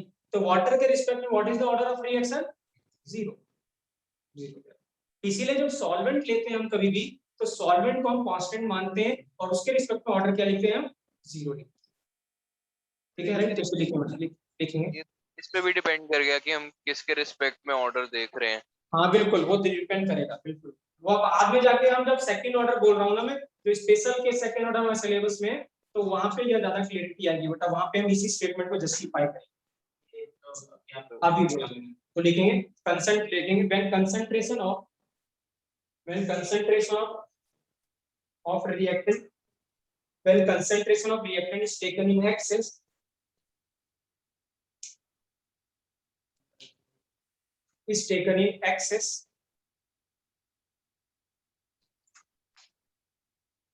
then order of reaction is 0, तभी भी order of reaction क्या रहेगा 0, क्योंकि विद रिस्पेक्ट टू टाइम जो कंसंट्रेशन है वो नेग्लिजिबल चेंज हो रहा होगा, तो नेग्लिजिबल चेंज हो रहा होगा तो ऑर्डर क्या हो जाएगा, ठीक है। तो फोर्थ है बेटा, वो सबसे इंपॉर्टेंट है, वेरी वेरी इंपॉर्टेंट, प्लीज याद रखिएगा, याद नहीं होगा तो नहीं होगा और आएगा ही आएगा कुछ बेटा। फोर्थ वो गिवन होगा, वो गिवन होगा। जैसे अगर मैं ऐसे लिखता हूँ, देखिए मैंने लिखा है यहाँ पे CH3COO C2H5 और यहाँ लिख दिया बेटा पानी, अभी मैंने एस्टर लिखा, ठीक है राइट। अब एस्टर को मैंने पानी में डाल दिया, तो क्या मिलता CH3COOH और क्या मिलेगा C2H5, क्या मिलेगा OH। अब ये क्या है बेटा, सॉल्वेंट, तो सॉल्वेंट क्या रहा होगा एक्सेस में, तो सॉल्वेंट एक्सेस में रहा तो इसके रिस्पेक्ट में ऑर्डर क्या हो जाएगा, रिवीजन में है क्लियर, ठीक है। बाद में इसको डिस्कस भी करेंगे, राइट क्लियर। देखिए लास्ट पॉइंट लिखिए बेटा, लिखिए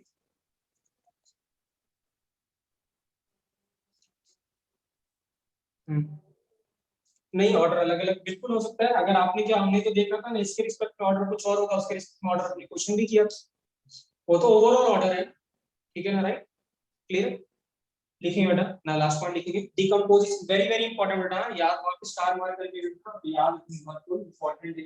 लिखिए decomposition of gases, decomposition of gases on solid surface, decomposition of gases on solid surface, decomposition of gases on solid surface at high pressure, क्या है high pressure is zero order reaction, is zero order reaction, decomposition of gases at high pressure, sorry on क्या बेटा solid surface at high pressure, please high pressure important word है, high pressure is zero order reaction। जैसे for example अगर मैं लिखता हूँ यहाँ N2O और यहाँ सॉलिड सरफेस का मतलब क्या बेटा कैटलिस्ट, तो क्या यूज होगा कैटलिस्ट, तो अगर हम इसको डिकम्पोज करते हैं N2 और हाफ ऑफ क्या मिल रहा होगा O2, तो अगर आपने यहाँ पे हाई प्रेशर दिया है तो what is the order of reaction? Zero. क्या है? जीरो। ठीक है, अगर मैंने यहाँ एमोनिया लिया हुआ है और यहाँ पे मॉलिब्डेनम होता है कैटलिस्ट, तो यहाँ N2 और क्या मिलता है? Molybdenum, MOLY।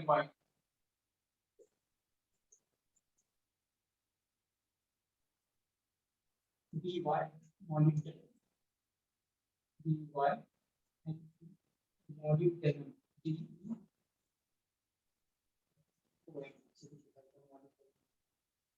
उसके नहीं जाता, क्रोमियम के नीचे होता है और फिर नीचे आता है टंगस्टन। ठीक है, राइट।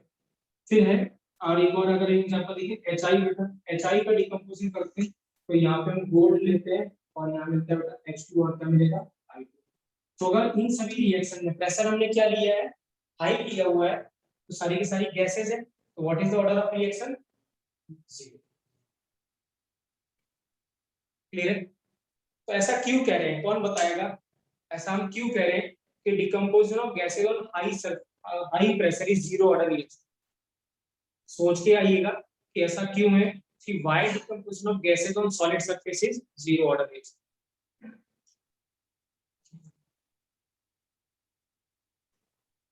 तो ये भी शेयर करना चाहता है कि क्या आंसर होगा? प्रेशर से रिलेटेड तो है, तो हम प्रेशर क्लियर है, लेकिन ऐसा क्या प्रेशर से कैसे जस्टिफाई करें? How we can justify? Pressure same रहता होगा। अब देखिए क्या है बेटा, हाँ ठीक है, लेट्स सपोज क्या है, हाउ डज कैटलिस्ट वर्क बेटा, कौन बताएगा हाउ डज कैटलिस्ट वर्क? ज्यादा रिएक्टिव कंडीशन को प्रमोट करता है। ओके, क्या कह रहे हैं दीवान साहब? रिएक्टिव कंडीशंस को प्रमोट करता है। जो कैसे कैसे कैसे?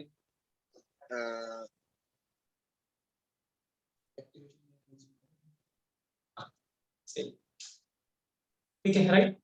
तो हम बाद में एक्टिवेशन पेज में जाएंगे, वैसे ही बता दूं मैं। लेट्स सपोज क्या है बेटा, क्या है, अगर ये ऐसे सोचिए कि एक पार्टिकल ऐसे और एक पार्टिकल ऐसे, दोनों हवा में घूम रहे, फॉर एग्जांपल ऐसे दोनों में हवा में घूम रहे, ठीक है राइट। और एक क्या है, अब एक पार्टिकल एक तो ऐसे घूम रहा है और बी यहाँ पे बैठा हुआ है। तो अगर लेट्स सपोज क्या हम शिकार करना चाहते हैं, चिड़िया और ये हमें, और हम शिकार करना चाहते हैं, वो करना चाहते हैं, इसको हिट करना चाहते हैं, तो किसमें हिट करना आसान होगा? ये फ्लाई करने के लिए बैठी होगी, ऑब्वियसली जब क्या होगी, बैठी होगी, तो हिट करना क्या है? आसान। यहाँ भी ऐसे, ये जब तक दोनों आपस में कोलाइड करेंगे तब तक ए भी बनेगा नहीं, है ना? तो कहाँ पे कोलिजन की फ्रीक्वेंसी ज्यादा होगी? जब ये बैठती है तब कोलिजन फ्रीक्वेंसी ज्यादा होगी, जब दोनों ही मूव करें तब फ्रीक्वेंसी ज्यादा होगी। जब क्या होगा, एक बैठा होगा, क्यों? जब मूव कर रहा होगा तो क्या होगा, एक तुम मूव कर रहे हो तो पकड़न पकड़ाई होगी ना, तुम इधर भाग रहे हो उधर भाग रहे हो तुम उधर भाग रहे हो, बट इसको यहाँ पे कैच करना क्या है? आसान। इसको दिख रहा है यहाँ पे बैठा हूँ, तो आप क्या करते हो जब आप ऐसी रिएक्शन देखते हो, आप देखिए क्लास 11 पे या 10 पे लिखते हो CH2 डबल बॉन्ड CH2 और यहाँ क्या लिखते हो H2 और यहाँ क्या लिखते हो कैटलिस्ट लिखते थे निकल, क्या लिखते थे? निकल। और फिर आप लिखते थे यहाँ पे CH3 और क्या लिखते थे? CH3। तो आप करते क्या था, ये सॉलिड सरफेस होता था और ये जो H होता था इसके सरफेस पे जाके ऐसे बैठ जाता और ये एल्कीन आता था, ये इसको लेके गया इसको और ये बॉन्ड क्या हुआ, टूट गया और ये क्या बन गया? So basically they are providing a solid surface। और इसी को अगर आप साइंटिफिक में बोले तो क्या बोलते हैं, एक्टिव एनर्जी क्या करता है? कम कर देता है। क्या बोलते हैं इसको? एक्टिव एनर्जी कम कर देता है, जो कि हमें कैटलिस्ट पढ़ना है ना, क्योंकि रेट किस पे डिपेंड कर रहा था? टेंपरेचर पे। और तो कैटलिस्ट हमें पढ़ना है इस चैप्टर में, क्लियर है? तो बेसिकली इस वजह से क्या होता है, अब क्या देखिए क्या है, अब आपने प्रेशर हाई कर दिया, तो प्रेशर हाई कर दिया तो क्या हुआ, गैस आपके सरफेस के ऊपर है, आपने प्रेशर हाई कर दिया तो क्या होगा, जो गैस इसके सरफेस पे एब्जॉर्ब होंगी वही रिएक्शन पार्ट ले रही होगी इफेक्टिवली, जो गैसेस इसके सरफेस पे एब्जॉर्ब नहीं वो पार्ट नहीं ले रही होगी, क्योंकि उसकी एफिशिएंसी बहुत कम है, क्या करेंगे, प्रोबेबिलिटी बहुत कम है क्या, कोलिजन की। अब आपने अगर प्रेशर बढ़ा दिया तो हुआ क्या, सारे की सारी गैसेस को कहां चिपका दिया आपने, सरफेस पे। अब क्या कंसंट्रेशन पे डिपेंड किया? नहीं, कि जितनी कंसंट्रेशन हमने ले रखी थी सबके सब कहां किसमें पार्ट ले रही है? रिएक्शन। सो दैट इज, अब वो कंसंट्रेशन पे डिपेंड नहीं कर रहा, अब वो सिर्फ किस पे डिपेंड कर रहा है, क्या कर रहे हैं, जितना आपने क्या करा, प्रेशर पे। इसलिए हाई प्रेशर पे क्या होगा, ऑर्डर क्या हो जाएगा? जीरो। सर बेसिकली हमने यही करा ना, जैसे हम गैसियस स्टेट में कह रहे थे कि प्रेशर बढ़ाने पे वॉल के साथ गैसियस मॉलिक्यूल ज्यादा टकराते हैं, तो जी इसमें भी हम सॉलिड सरफेस पे ज्यादा टकराने के लिए मॉलिक्यूल पे बिल्कुल प्रेशर। बिल्कुल। तो हम क्या करें, जब प्रेशर बढ़ा रहे हैं तो क्यों क्या करें, उस पर एब्जॉर्ब, ठीक है ना, ज्यादा, ठीक है। लाइए बेटा, हाँ वो करते हैं डिस्कस, ठीक है किसी के पास क्या बेटा? पहले बताइए, पहला O1 to 25 बेटा, हाँ ठीक है। सानी की है क्वेश्चन, तो डाउट बताओ, क्या डाउट है? सर 6, हाँ जी बेटा बोलिए। आपने भी क्वेश्चंस डिस्कस कराने हैं? हाँ जी बेटा, ठीक है, आप लीव करना चाहते तो लीव कर सकते हैं बेटा, हाँ ठीक है, राइट, Yes. ठीक है, ठीक है बेटा। और सर आपसे एक चीज और पूछनी थी, हाँ पूछिए। वो आपने नोट्स मंगवा दिए थे कि मुझे आ गया, बस 4 दिन रहे। मैं आज दोपहर में भेजता हूँ बेटा आपको, ठीक है, राइट, मैंने बोला हुआ है उससे, बट उसने भेजे नहीं थे, मैं तभी भी आज कोशिश करूंगा कि आज वो भेज दे, तो मैं आपको आज आफ्टरनून तक भेज दूंगा बेटा, ठीक है, ध्यान से। Thank you sir. ठीक है बेटा, ओके। दिखाना बेटा क्या था क्वेश्चन, कौन सा था? 6, हाँ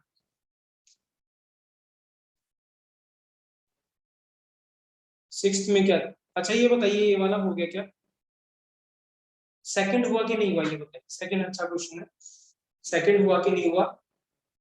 नहीं, तो आपने पूछा क्यों नहीं? और ये अरे यार, याद है इसको, मतलब आपने ऐसे नहीं किया हुआ है, हाँ हो गया, ठीक है, ये इंपॉर्टेंट है बेटा, हाँ ठीक है ना, बहुत इंपॉर्टेंट है सेकंड क्वेश्चन। मैं बाद में इसके ऊपर एक जनरल स्टेटमेंट भी लिख पाऊंगा, बट क्वेश्चन बहुत इंपॉर्टेंट है ये, हाँ। राघव सर को मैं पता होगा, क्योंकि इसके रिलेशन बिटवीन के और स्टोइकोमेट्रिक का क्या रिलेशन होता है? कोफिशिएंट और रेट कांस्टेंट और स्टोइकोमेट्रिक कोफिशिएंट। जैसे ऐसे लिखा मैंने, ए प्लस बी क्या बेटा? बी, फिर सी प्लस डी और क्या बेटा? डी। तो क्या रिलेशन होता है? इसका रेट कांस्टेंट में के लिखता हूं बेटा, इसका क्या लिखता हूं? के बी, इसका लिखता हूं के सी, और इसका क्या लिखता हूं? के बी। तो इनमें रिलेशन क्या होता है बेटा? आपको डिवाइड कर देना, किससे? इसके कोफिशिएंट से। क्या आएगा? ए इक्वल टू कितना आएगा? बी इक्वल टू क्या आएगा? सी, और इक्वल टू क्या आएगा? डी। ठीक है, राइट। और ये इक्वल टू होता है बेटा के ऑफ क्या बेटा? वेरी वेरी इंपॉर्टेंट है, और ये प्रूव भी करूंगा इसको। के बी के सी क्या है? रेट कांस्टेंट है विद रिस्पेक्ट टू क्या? रिएक्टेंट या क्या? प्रोडक्ट। ठीक है, क्या है? Rate constant with respect to reactant और प्रोडक्ट, और that is equal to K of क्या होगा? रिएक्शन। ठीक है, राइट। चलिए इसको प्रूव करते हैं। क्वेश्चन नंबर 2 है। क्वेश्चन हमें गिवन था बेटा d of N2 by d, कैसा है? अभी वही बता कि कैसे है, ये क्वेश्चन से क्लियर हो जाएगा। ये पुराना क्वेश्चन है, आया था 2NO प्लस क्या बेटा? 2H2 गिव्स, आपको पता है ये, हाँ 2H2 बेटा, ये रिएक्शन। अब हमें क्या क्वेश्चन गिवन है? d of N2 upon dt equal to क्या गिवन है? k into NO। बिफोर ही देख के जाना बेटा, इंपॉर्टेंट है। H2 क्लियर, ठीक है। दूसरा गिवन है d of H2O upon dt equal to given है k NO और H2। दूसरा, ठीक है, d of minus d of NO by dt is equal to k1 dash is equal to NO into H2, और last time का d of H2 by dt is equal to k double dash NO और क्या बेटा? देखिए, और हमें relation निकालना बेटा k k1 k1 और k1 डैश और k2 dash, k1 double dash, चारों भी रिलेशन निकाल। तो ये वही क्वेश्चन है जो मैंने अभी एबीसीडी बताया, देखिए कैसे करना है। ठीक है, अगर मैं आपसे ऐसे पूछता हूं बेटा, अगर हमें रिलेशन लिखना तो हम क्या लिखेंगे? d of NO by dt minus 1/2। अगर हम रेट लॉग लिखते हैं, इक्वल टू कितना बेटा? 1/2 into d of H2 by क्या बेटा? dt minus equal to d of क्या बेटा? N2 by dt equal to 1/2 d of H2 by, कोई दिक्कत? क्लियर है बेटा? ठीक है, अब आप यहाँ पे देखिए बेटा, ठीक है, राइट। पहला वाला क्या है? d of N2 by dt, ठीक है, राइट, क्लियर। अब यहाँ पे क्या है? हमें क्या करना है अब इसके जगह अगर मैं आप देखिए ये क्या है, ये सारा यही दिया हुआ है, जैसे आपको यहाँ पे ये चीजें यही दी है उसने, ठीक है राइट। तो इसका मतलब क्या होगा, डी ऑफ, अगर मैं D of NO by dt लिखता हूँ, ठीक है राइट, कहाँ गया वो, डी एनओ बाय dt, तो इसके जगह क्या लिखूंगा मैं यहाँ पे, ये क्या हो जाएगा, अगर हम ये, अगर आप देखिए ये सारे के सारे क्या है, अगर इनको डिवाइड करेंगे तो ये तो सेम ही होने वाले, कैंसिल हो जाएगा, ठीक है। सो दिस मींस क्या होगा, मैं D of NO by dt को क्या लिख सकता हूँ, इसको 2, या ये क्या है इज इक्वल टू क्या लिखूंगा, रेट ऑफ रिएक्शन आरओआर, तो इसके ROR, so this means d of minus d of 2 is equal to 2 कितना ROR, 2 times ROR, और d of कितना बेटा h2 upon dt का लिखूंगा 2 ROR, और माइनस ऑफ d कितना n2 by dt, सिर्फ क्या बेटा ROR, और d of h2o by dt is equal to 2 कितना ROR, यहाँ पे क्लियर है। सो दिस मींस मैं यहाँ पे क्या लिखूं, ROR लिख देता हूं, तो दिस मींस देखिए क्या है, इसके लिए भी क्या लिखूंगा मैं 2 ROR, इसकी जगह वाटर की जगह यहाँ भी 2 ROR, यहाँ क्या लिखूंगा 2 ROR यहाँ भी, और इसके लिए क्या लिखूंगा R, सिर्फ क्या लिखूंगा R, d of x ये वाली सिर्फ R, और ये क्या था 2 ROR, क्लियर है। अब हम क्या करें, अब आप देखिए सब में अगर हम इसमें रिलेशन देखते हैं तो ये कैंसिल होता है, फर्स्ट वाले में ROR था, फर्स्ट वाला क्या था NO था, फर्स्ट वाला क्या था N2 था, तो N2 कहाँ गया ये वाला, तो पहले वाले में ROR है, बाकी तीनों में कितना आएगा 2 ROR, क्लियर। अब आप क्या करें, अब इसको क्या करें बेटा, इससे डिवाइड करते कितना 2, इसको क्या डिवाइड करते 2, इसको क्या कर दे 2, अब ये सब इक्वल हो गए, सब इक्वल, तो इसका मतलब k1 upon 1 is equal to k upon कितना होगा 2 is equal to k1 dash upon 2 is equal to k1 double dash upon कितना 2। अब आप ध्यान से देखिए बेटा, एन ये कितना था पहले वाला k किसका था, यहाँ पे क्या था बेटा n2, ये किसके लिए लिखा था n2, ठीक है, और ये दूसरा वाला k किसके लिखा था, ये वाला H2O, फिर लिखा था हमने किसके NO, और फिर ये लिखा था। अब आप ध्यान से देखिए बेटा, इसका कोएफिशिएंट कितना है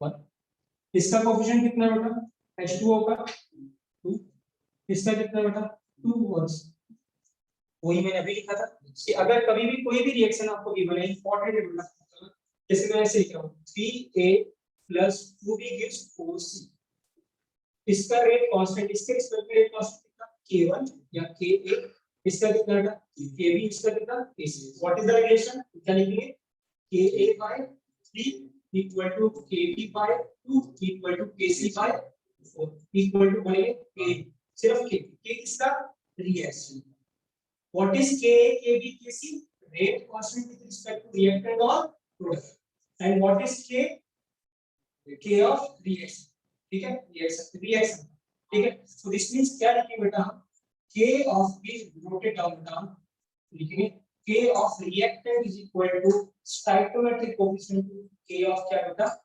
रिएक्शन, ये क्या है k of reactant is equal to इधर 3 जाएगा तो क्या हो जाएगा सेकंड कोएफिशिएंट क्या जाएगा k ऑफ रिएक्शन, आगे लिखो इसको, ठीक है, वो भी नहीं है याद भी रखना क्योंकि आगे जाके बहुत यूज करने वाले हैं, k of reactant is equal to stoichiometric coefficient k of reaction, very important, ठीक है, क्लियर है बेटा, ठीक है। और बताइए बेटा 6 हो गया सामने,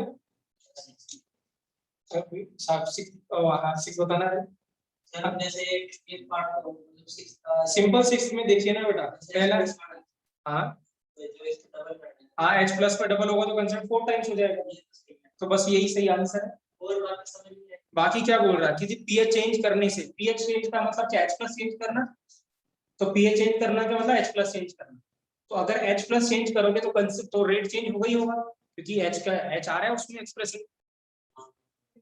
तो सी ऑप्शन गलत हो गया, ठीक है, डी ऑप्शन क्या कहता है, rate of reaction is independent upon concentration of acid, नहीं ये भी गलत होगी। और ओवरऑल ऑर्डर ऑफ रिएक्शन जो है वो क्या है, रेट जो कांस्टेंट, सॉरी रेट कांस्टेंट देखा 4 पर सेकंड। अब हो सकता है क्या पर सेकंड किसकी यूनिट थी, फर्स्ट ऑर्डर की, टाइम इनवर्स। तो ये फर्स्ट ऑर्डर तो दिख नहीं रहा, ऑर्डर कितना दिख रहा 4। अरे वो तो ऐसे ही दे रखा डराने के लिए यार, यूनिट पे ध्यान दो, किस पे दो, यूनिट पे। यूनिट क्या पर सेकंड, तो पर सेकंड इज है किसकी, फर्स्ट ऑर्डर की है, बट ये फर्स्ट ऑर्डर तो फोर्थ ऑर्डर है। और बताइए बेटा, 9 था, ठीक है 9 अच्छा क्वेश्चन है बेटा। हाँ ठीक है, देखिए बेटा क्या है 9 हमें गिवन है 3a बिफोर फ्रिक्शन बेटा कितने बजे शुरू हो गई, चलिए क्वेश्चन देखते जाते हैं। ठीक है राइट, क्वेश्चन क्या है, ये भी अच्छा क्वेश्चन है, हाँ ये भी सिखाएगा आपको, ठीक है ना। ये मतलब कोई पहले 25 सबसे अच्छा क्वेश्चन यही है, ठीक है। लेकिन अच्छा क्वेश्चन चाहिए। देखिए क्या था, उसने क्या k गिवन था हमें k into 1 10 to the power beta minus। यहाँ पे जो मिस्टेक होती है उन्होंने बताया था कि जनरली गलती कहाँ होती है। यूनिट गिवन है लीटर और फिर क्या बेटा पर मोल और पर क्या बेटा मीटर। तो what is the order of reaction कौन बताएगा, सेकंड है कि क्या होगा कि जीरो ऑर्डर क्या था, मोल पर लीटर की पावर 1 माइनस। तो ये क्या होगा, अगर मैं 2 रखूंगा तो ये आ जाएगा। सो इसमें ऑर्डर कितना है इसका 2, क्या है 2, ठीक है राइट। और हमें बताना है बेटा value of dA by dt बताना है जब a की वैल्यू कितनी है, when a is 2 molar, when a is कितना बेटा 2 molar, when a is 2 molar है, ठीक है। अब देखिए क्या है बेटा dA by dt, हाँ देखो स्वास्थ्य क्या करना है बेटा, रेट ऑफ रिएक्शन जब लिखेंगे तो वो क्या लिखेंगे -1/3 dA by dt और is equal to k into a to the power क्या बेटा स्क्वायर। तो dA by dt निकालना था बेटा, is equal to 3 into k into a का स्क्वायर। और आपने गलती क्या करी, मिस आउट में क्या लिया होगा dA by, ठीक है। देखिए क्या था बेटा, रेट लिखना था ना, हमने क्या लिखा था, rate is equal to k into concentration का क्या बेटा स्क्वायर, क्योंकि सेकंड ऑर्डर है। तो रेट क्या है बेटा, रेट जो है कि रेट ऑफ रिएक्शन, तो वहां कोफिशिएंट आएगा, तो वो कितना आएगा -1/3 into dA by, और हम गलती से अगर हमने 1/3 नहीं किया तो आंसर क्या आएगा गलत, और वो भी ऑप्शन में गिवन है, वो भी गिवन, ठीक है राइट। तो अब 3 हमें पता चल गया कि हमें गिवन ही था, ए हमें गिवन था बेटा 2 मोलर, वेरी कर देंगे, क्लियर है बेटा, करेक्ट है। और कोई क्वेश्चन बेटा आ रहा है, हाँ ठीक है कितना बेटा 20 18 दिखाओ, करने ऐसे तुक्का नहीं मारना है, ठीक है प्लीज करें, करना जरूरी है बेटा। हाँ ठीक है राइट, कौन सा 18 क्या कह रहा है, द रेट ऑफ रिएक्शन, हाँ नोट्स में डायरेक्टली होएगा और उसमें यूनिवर्सिटी हो जाएगा बेटा बस, हाँ बस वही, ठीक है। क्वेश्चन नंबर 18 ना, ए बी क्या है, rate of reaction second order with respect to A, r is equal to k into a की पावर कितना होगा 2, और बोल रहा है b के रिस्पेक्ट में 0। अब क्या कह रहा है कि when 1 mole of each a and b is taken in 1 liter vessel, तो ये 1 मतलब 1 mole in 1 liter मतलब मोलैरिटी कितनी होगी 1, तो ये 1 हो गया। सो रेट क्या आ गया इसका, इनिशियल रेट आपको गिवन है r गिवन है, जब आपने 1 लिया हुआ है 1 और 1 लिया हुआ है 0 और 1, तो ये कितना गिवन है आपको 1 into 10 to the power कितना बेटा minus is equal to k, ये क्या हो जाए। अब क्या कह रहा है, what is the rate of reaction when 50% of reaction is converted to product, ठीक है राइट। तो जब 50% रिएक्शन कन्वर्ट हो गया प्रोडक्ट में तो कितना हो जाएगा, तो ये कितना था, ये कितना हो जाएगा 1/2 का स्क्वायर, और यहाँ 1/2 करोगे तो इसका कुछ लेना देना नहीं, तो 0 ही है, इसको हटा दो, कि हमें पता है बेटा, ये पता ही चल गया हमें, आंसर क्या है, ठीक है बेटा 18। और बताइए,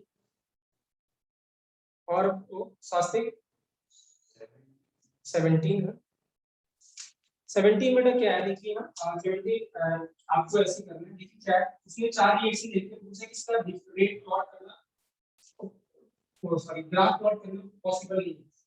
जो भी क्या होगा बेटा, रिएक्शन जो क्या कहेंगे, जो भी रिएक्शन क्या होगी, बहुत फास्ट होगी या विगरस होगी, तो उसका ग्राफ प्लॉट नहीं कर पाएंगे।